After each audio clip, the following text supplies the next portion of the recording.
Assalamualaikum warahmatullahi wabarakatuh. Salam sejahtera untuk kita semua. Perkenalkan, saya Devia Rizky Anggarini, dosen Fakultas Ekonomi dan Bisnis Universitas Teknokrat Indonesia dengan NIDN 02090191. Pada kesempatan kali ini, izinkan saya menyampaikan pernyataan diri dosen dalam unjuk kerja Tridharma Perguruan Tinggi atau PDD UKTPT bidang pengajaran sebagai salah satu syarat untuk mengikuti sertifikasi dosen tahun 2025.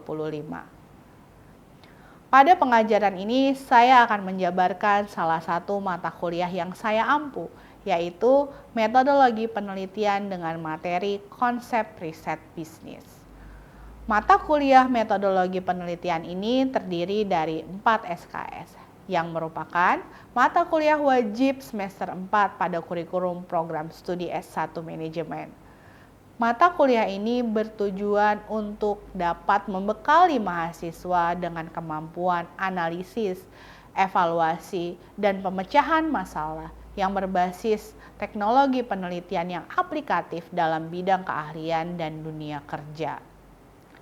Materi yang diajarkan meliputi konsep riset bisnis, pengukuran, sampel, teknik pengumpulan data, validitas reliabilitas, model empiris, pengujian statistik, diskusi, keterbatasan dan saran, serta evaluasi hasil riset.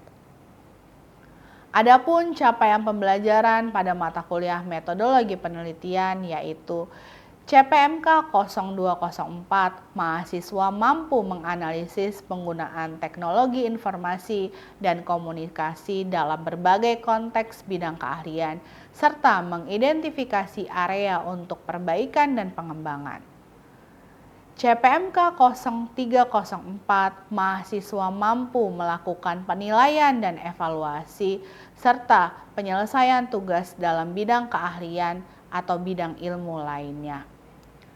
CPMK 0503, mahasiswa mampu mengevaluasi berbagai alternatif solusi untuk masalah bisnis dan memilih solusi terbaik berdasarkan kriteria yang relevan. Capaian mata kuliah tersebut kemudian dituangkan dalam satu semester dengan total 32 kali pertemuan, di mana 32 kali pertemuan itu dilakukan secara offline dan berbasis teori. Salah satu yang direkomendasikan untuk menjadi referensi dalam mata kuliah metodologi penelitian merupakan buku ajar metodologi penelitian yang berjudul Metodologi Penelitian Pendekatan Kuantitatif yang berhasil saya kembangkan bersama dengan tim dan telah diterbitkan serta ber-ISBN, sehingga dapat menjadi pedoman utama bagi mahasiswa yang mengambil mata kuliah ini. Sistem pembelajaran mata kuliah metodologi penelitian dilakukan secara offline, langsung di gedung perkuliahan Universitas Teknokrat Indonesia. Metode pembelajaran yang diterapkan dalam mata kuliah metodologi penelitian mencangkup 4 metode, yaitu ceramah, diskusi, post-test, serta penugasan mandiri. Metode ceramah dilakukan sebagai brainstorming materi perkuliahan dengan bobot 25%. Metode diskusi dilakukan setelah brainstorming dengan bobot 15%, di mana mahasiswa akan mendiskusikan pemahaman terhadap materi perkuliahan. Berikutnya, metode post-test diberikan sebagai metode evaluasi dari pembelajaran yang telah dilakukan dan dengan bobot 20%. Terakhir, metode penugasan mandiri yang merupakan kegiatan pendalaman atau eksplorasi materi dengan memberikan persoalan atau studi kasus untuk diselesaikan dengan bobot 40%. Dalam penunjang pembelajaran yang interaktif, interaksi perkuliahan meliputi konsultasi materi perkuliahan dan konsultasi tugas. Kedua interaksi tersebut dapat dilakukan pada saat pembelajaran berlangsung atau di luar pembelajaran, di mana ini akan memanfaatkan WhatsApp grup kelas. Sistem penilaian mata kuliah metodologi penelitian terdiri dari 2, yaitu komponen penilaian dan penilaian akhir mutu. Adapun komponen penilaian terdiri dari tugas sebesar 30%, kuis sebesar 20%, UTS sebesar 25%, dan UAS sebesar 25%. Lalu, penilaian akhir huruf mutu dilakukan dengan skala jika nilai lebih dari 90 maka huruf mutunya adalah A. Nilai 80 sampai 89 huruf mutu B. Nilai 70 sampai dengan 79 huruf mutu C. Nilai 60 sampai dengan 69 huruf mutu D dan nilai kurang dari 60 huruf mutu E. Selanjutnya, saya akan menampilkan rekaman perkuliahan secara asinkronus, mata kuliah metodologi penelitian yang saya ampuh. Selamat menyaksikan. Assalamualaikum warahmatullahi wabarakatuh. Waalaikumsalam warahmatullahi wabarakatuh. Selamat siang rekan-rekan mahasiswa. Siang, Miss. Kita bertemu lagi ya pada mata kuliah metodologi penelitian. Kita bahas mulai dari definisi riset bisnis. Riset itu berasal dari kata research yang berarti re itu artinya kembali dan to search yang artinya mencari. Sehingga kalau kita buat kesimpulan, research adalah usaha yang dilakukan untuk mencari tahu atas sebuah keingintahuan kita gitu sebagai periset gitu atau kita sebagai peneliti. Selanjutnya kita ke tahapan proses dalam melaksanakan riset. Proses melaksanakan riset itu terdiri dari 3 tahapan. Yang pertama adalah input, proses, dan juga output. Input, nah tadi udah saya sounding sedikit ya. Input itu dimulai dari kegiatan kita menentukan topik riset yang kita minati atau yang kita ingin lakukan. Hingga bagaimana kita mendapatkan data yang terkait dengan topik tersebut. Selanjutnya, kalau kita sudah menentukan datanya atau menemukan datanya, data tersebut kita proses atau kita olah yang nantinya akan kita sajikan. Kita olah dengan menggunakan alat analisis. Di sini untuk bidang ilmu ekonomi itu kita bisa menggunakan alat analisis SPSS, kemudian alat analisis IFUS, kemudian alat analisis PLS gitu ya. Itu bisa kita gunakan. Kita menggunakan alat analisis tersebut berdasarkan kebutuhan dari kita sendiri gitu ya. Kebutuhan dari topik yang akan kita lakukan gitu. Kemudian setelah datanya kita analisis dengan menggunakan alat analisis, maka data tersebut akan menghasilkan sebuah hasil penelitian atau kita namakan sebagai output.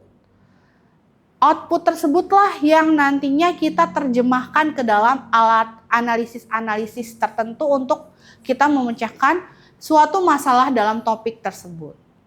Misal nih, ada yang sudah menentukan topik di sini? Sudah? Boleh tunjuk tangan? Oke. Silakan memperkenalkan diri. Oke, perkenalkan Miss, nama saya Erwin Dani Setiawan.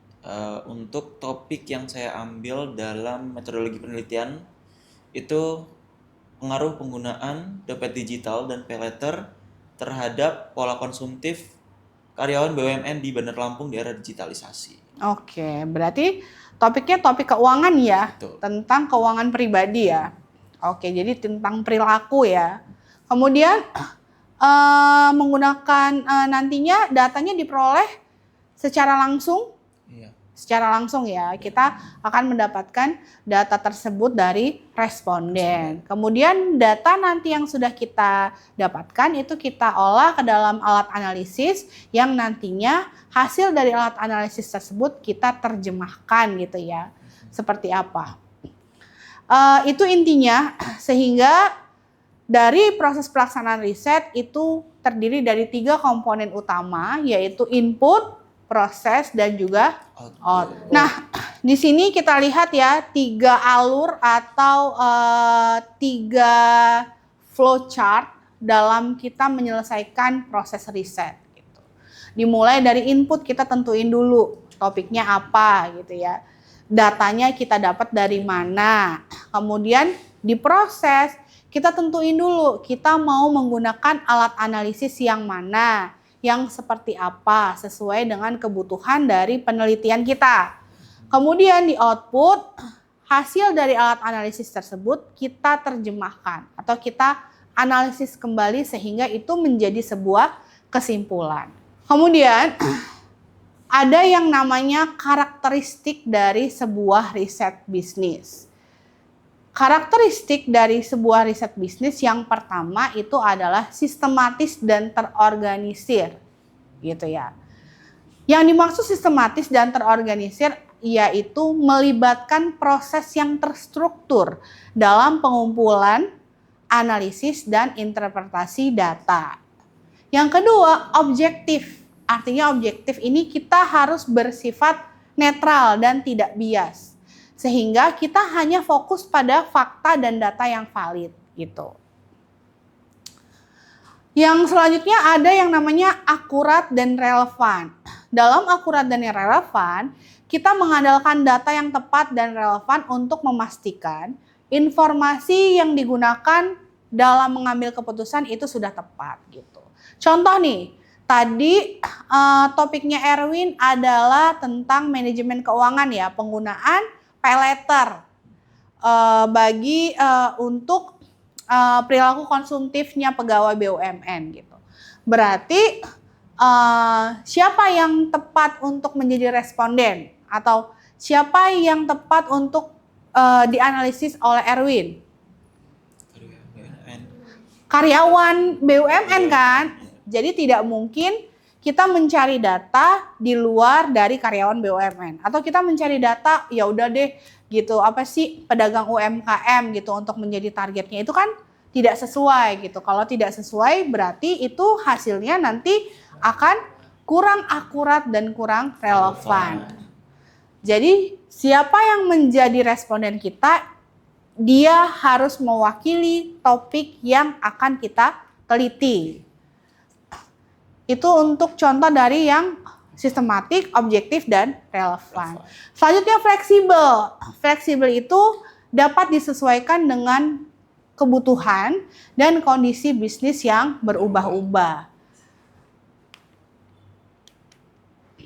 Selanjutnya, kita ke manfaat dari sebuah riset bisnis. Kalau di slide saya ada 3 manfaat dari sebuah riset bisnis. Yang pertama itu pengambilan keputusan yang lebih baik. Artinya di sini kita menyediakan data dan informasi yang diperlukan untuk mengambil keputusan yang lebih tepat. Kemudian strategi bisnis yang efektif yaitu membantu dalam merumuskan strategi yang sesuai dengan kondisi pasar serta kebutuhan pelanggan. Dan yang terakhir, untuk peningkatan keunggulan yang kompetitif. Artinya memberikan wawasan yang dapat digunakan untuk meningkatkan posisi perusahaan yang ada di pasar gitu. Selanjutnya, dalam kita melakukan sebuah riset ada beberapa etika yang harus kita junjung atau yang harus kita ingat. Ada 2 etika di sini. Yang pertama adalah plagiarisme. Yang kedua adalah manipulasi.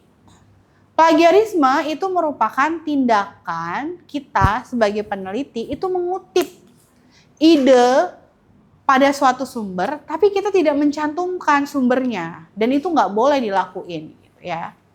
Kemudian kalau manipulation itu adalah tindakan yang berkaitan dengan data, gitu.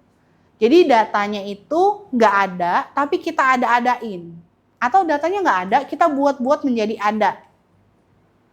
Atau contohnya tadi ya, topik penelitiannya Erwin gitu ya. Itu kan tentang manajemen keuangan, ya nggak? Ya. Harusnya kan yang mengisi data dari penelitiannya si Erwin itu kan karyawan BUMN. Tapi kita kasihkan ke mahasiswa. Sehingga datanya yang harusnya nggak ada bisa jadi ada. kita buat menjadi ada, sehingga penelitiannya menjadi dipaksakan. Itu termasuk ke dalam contoh dari manipulasi, dan itu nggak boleh dilakuin gitu. Makanya sebelum kita melakukan riset, kita tentuin dulu topiknya. Topiknya itu nanti kita tentuin apakah topik tersebut bisa untuk diteliti atau tidak. Tersediakah datanya atau tidak tersedia. Kalau datanya tidak tersedia, mungkin kita bisa memperbaharui topik yang akan kita pilih gitu. Jadi jangan dimulai kalau datanya tidak tersedia gitu. Karena nanti akan bertentangan dengan etika dalam melakukan riset, yaitu manipulasi. Selanjutnya, apa saja langkah-langkah dalam kita melakukan riset? Yang pertama, kita mengidentifikasi isu atau topik riset. Penelitian kalian ya. Yang kedua itu menjual ide atau isu sehingga justifikasi bahwa isu tersebut menarik dan penting untuk diteliti. Oke. Kemudian yang ketiga, kita lanjutkan menentukan tujuan dan kontribusi dari si riset. Kemudian itu tadi sudah dijawab oleh Putri. Yang keempat, harus bisa mengembangkan hipotesis. Untuk hipotesis kita bahas di pertemuan-pertemuan selanjutnya karena ada penjelasan lebih mendalam mengenai bagaimana cara kita menentukan hipotesis dari sebuah penelitian. Dan yang selanjutnya itu merancang atau mendesain riset. Selanjutnya merancang dan mendesain riset ini terkait pada metode apa yang mau kita lakukan ya. Untuk kita bisa menyelesaikan topik tersebut dalam sebuah penelitian. Kemudian yang selanjutnya kita harus mengumpulkan data. Kemudian datanya sudah terkumpul. Kemudian selanjutnya kita akan menganalisis data dan menguji hipotesis yang sudah kita tentukan di awal. Yang selanjutnya kita akan mengevaluasi nih. Apakah berdasarkan hasil analisis hasilnya sesuai dengan hipotesis yang sudah kita tentukan. Bisa saja. Di awal kita sudah menentukan hipotesisnya adalah penggunaan pay letter berpengaruh gitu ya, berpengaruh terhadap perilaku konsumtif, bisa saja seperti itu. Ternyata hasilnya malah berlawanan gitu, malah tidak berpengaruh. Nah, itu harus kita evaluasi dan kita cari tahu gitu loh, kenapa sih kok bisa gitu. Hasilnya akan berlawanan dengan hipotesisnya. Apakah ada sesuatu info-info gitu ya yang kita dapatkan dari kegiatan dari riset tersebut gitu. Yang ke-9 itu kita akan menunjukkan keterbatasan dari sebuah riset. Keterbatasan itu artinya ini ya, apa sih namanya? Riset ini hanya sebatas penelitian pada pegawai BUMN gitu kan. Bukan untuk masyarakat luas, itu keterbatasan. Dari keterbatasan tersebut kita bisa mengusulkan perbaikan untuk riset yang selanjutnya. Kalau saat ini risetnya Erwin itu khusus untuk pegawai BUMN, berarti untuk selanjutnya riset tersebut itu bisa diteliti untuk masyarakat umum, bisa untuk kita meneliti untuk pola dari perilaku masyarakat umum. Selanjutnya, ini juga tidak kalah penting, yaitu penulisan daftar pustaka dalam sebuah riset. Dalam sebuah riset, daftar pustaka itu berisi sumber-sumber pustaka yang digunakan untuk kita melakukan sebuah penelitian. Sumber-sumber ini bisa berupa disertasi, tesis, simposium, buku, artikel jurnal, majalah, atau sumber lain yang kita dapatkan dari internet. Itu boleh gitu loh. Untuk kita jadikan daftar pustaka gitu. Penulisan daftar pustaka ini biasanya punya beberapa format. Di antaranya adalah format APA 5. kemudian format Chicago Review, format Turabian, format publikasi jurnal, atau format manajemen Academy Review, Miss Quarterly, dan yang lainnya. Saya infokan untuk penelitian-penelitian bisnis biasanya kita menggunakan format APA 5 biasanya ya. Nah, ini ada sebuah contoh dari penggunaan daftar pustaka menggunakan format APA 5. Nah, kalau untuk format APA 5 biasanya yang kita tuliskan adalah nama belakangnya, baru nama depannya. Ini contohnya saya ya. Jadi contohnya adalah nama belakang saya Rizky, nama depannya Devia, berarti Rizky, Devia. Setelah namanya berarti tahunnya. Tahun berapakah dia menulis gitu. Tahun 2017. Kemudian judulnya. Judulnya adalah pengaruh desentralisasi fiskal, investasi, dan tenaga kerja terhadap pertumbuhan ekonomi Provinsi Lampung. Di mana dia nulisnya? Di Universitas Lampung, tempatnya adalah di Lampung, seperti itu. Itu kalau untuk contoh misalkan dia contohnya daftar pusaka yang kita kutip berdasarkan skripsi, tesis gitu ya, disertasi.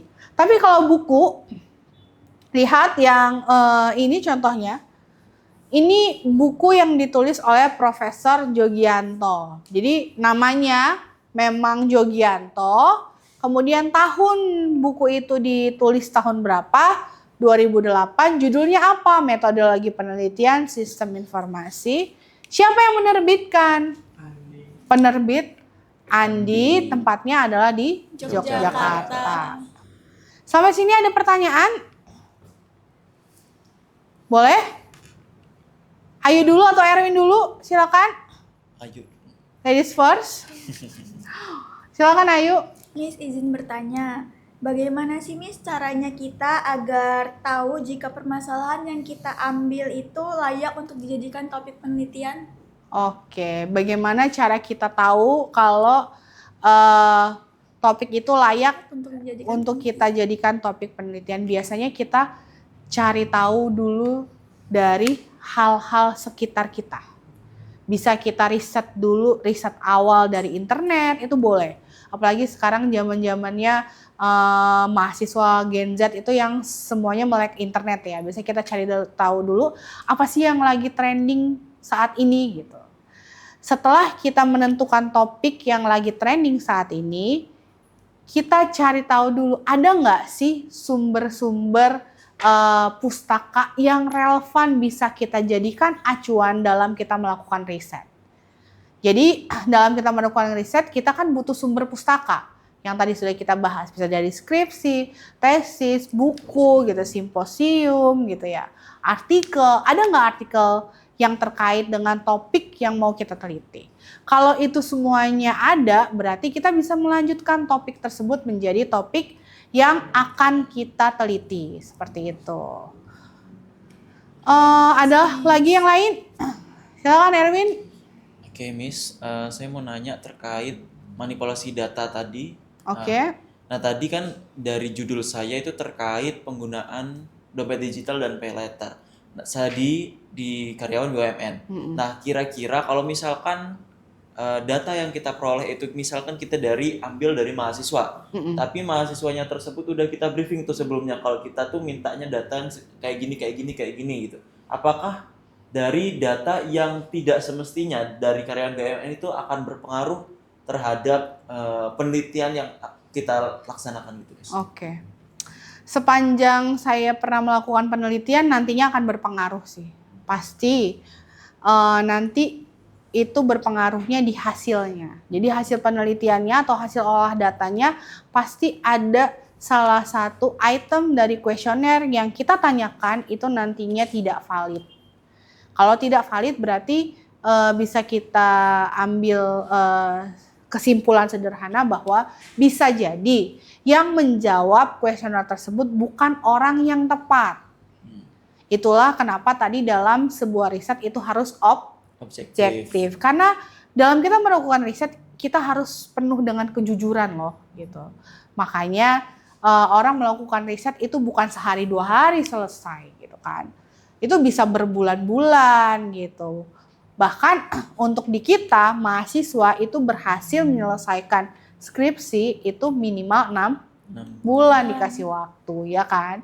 Karena itu penuh penuh perjuangan. Jadi kita benar-benar cari data yang objektif, yang tepat, yang sesuai sehingga kita tidak melakukan pelanggaran terhadap 2 etika dalam penulisan riset, plagiat dan manipulasi. Ada lagi pertanyaan? Cukup? Oke.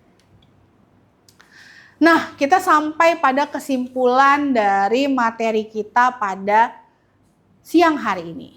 Kesimpulannya, riset itu merupakan alat yang penting dalam dunia bisnis modern yang membantu kita, baik kita maupun perusahaan, ya, individu atau kelompok, untuk memahami bagaimana pasar, pelanggan, dan pesaing.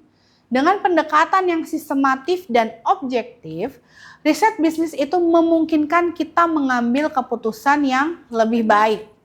Sehingga kita bisa mendapatkan strategi pengembangan yang objektif dan dapat meningkatkan keunggulan kompetitif dari tiap-tiap individu maupun perusahaan. Terdapat 3 proses dari riset ya. Input, proses, dan output. Ingat ya, kalian harus ingat 3 hal itu, input, proses, dan output. Kemudian, kita juga harus memperhatikan etika dalam melakukan riset. Yang mana etika yang dijunjung adalah plagiarisme dan manipulasi. Terakhir, kita harus memperhatikan penulisan daftar pustaka dalam riset yang kita sesuaikan dengan format penulisan riset yang sudah ditentukan. Oke, hari ini ada tugas. Tadi karena yang menjawab topik risetnya hanya 2, Erwin dan Ayu, maka semua mahasiswa yang ada di kelas ini tugasnya adalah harus menentukan 3 topik penelitian yang sesuai dengan bidang konsentrasi manajemen yang tadi sudah kalian pilih. Kalau kalian pilih bidang manajemen pemasaran, berarti topiknya 3 tentang manajemen pemasaran. Kalau topiknya itu tentang apa tadi? Manajemen keuangan, berarti 3 topiknya tentang manajemen keuangan. Dan begitu juga dengan SDM. Ya, jika kalian mengalami kendala dalam kalian menentukan topik penelitian selama perkuliahan, kalian bisa bertanya secara langsung ke saya di kampus atau bisa langsung menanyakan ke grup WA kelas ya. Oke, materi kita minggu depan kita akan mempelajari tentang pengukuran. Sebelumnya saya mengharapkan kalian untuk membaca terlebih dahulu ya materi tentang pengukuran yang sudah tersedia dalam buku ajar kita. Terima kasih banyak atas perhatian dan waktunya pada siang hari ini. Demikian perkuliahan kita. Saya akhiri. Wabillahi taufiq wal hidayah. Wassalamualaikum warahmatullahi wabarakatuh. Waalaikumsalam warahmatullahi wabarakatuh. Terima kasih, Miss. Terima kasih. Sampai ketemu minggu depan ya. Amin.